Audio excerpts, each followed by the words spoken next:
G'day. It is Stefan Angelini from Angel Advisory. It's the 30th of March, 2023. I want to say hello, my beautiful wife. Happy anniversary. I didn't get to see you much this morning, but thank you for staying with me. Well done to you. Anyway, if you don't know out there, Whitney is my beautiful wife, and happy anniversary, baby. What I'm going to talk to you about today in this little economic wrap, I'm going to go through inflation, how it's fallen recently, and what that might mean for us. I'm going to go through taxes and why there might be more taxes to come. Basically, the government has said we need $20 billion of more money. Tell us how we're going to get it. And this is what the economists have come out and said. I'm going to talk to you about how someone on a wage of $75,000 who's 35 years old can get $3 billion into super. And Silicon Valley Bank has sold. And I'm going to give you just a bit of an indication as to what has happened and who it's sold to. So if you want to head on over to the full episode, go to the Real Wealth Podcast with Stefan Angelini. If you are staying on the line, guess what? This is just general information. Please don't consider it as personal advice. And if you want any personal advice, please go and consult your licensed financial advisor. So let's look at inflation. Inflation is falling and falling by more than expected. So on Wednesday morning, the ABS, the Australian Bureau of Statistics, released that the annual rate of inflation has dropped to 6.8%. In Feb, it was 7.4, so it's dropped by 0.6%.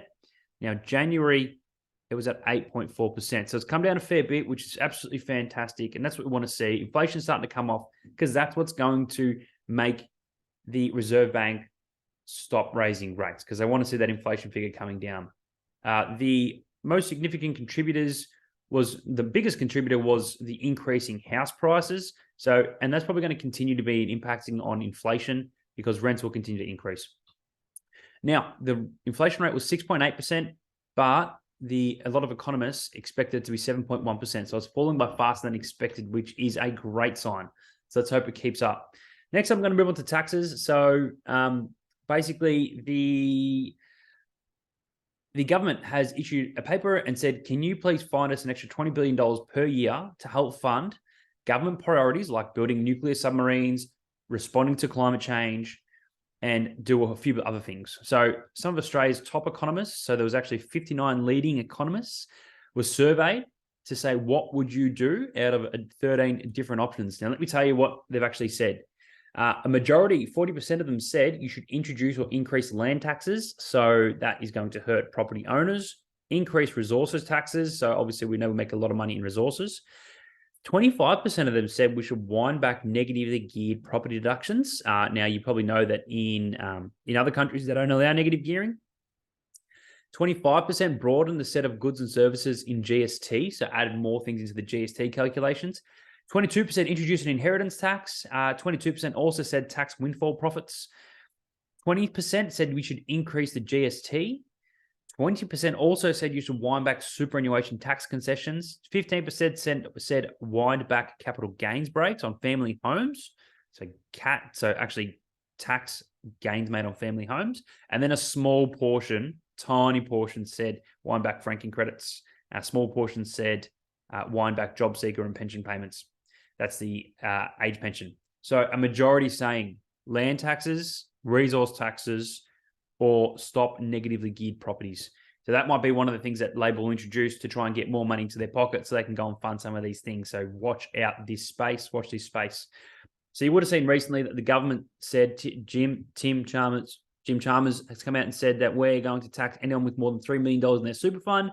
Makes a lot of people say, well, I'm never going to have $3 million super, so why would I? Now remember, your SGC or the amount your employer needs to put into your super fund is going up each year until it gets to 12%. So stockhead.com.au have done a little analysis to say that if you are on a salary of $84,000, that's the average salary in Australia, and your salary increases by 2.3% per year, which is the average that wages increased over the last 10 years per year.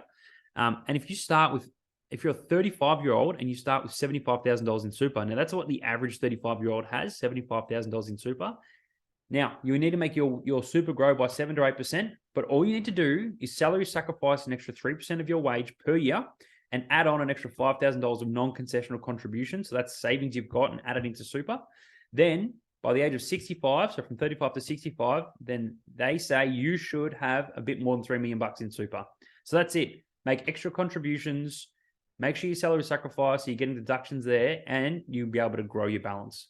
Finally, I just want to let you know about Silicon Valley Bank. it has sold to First Citizens.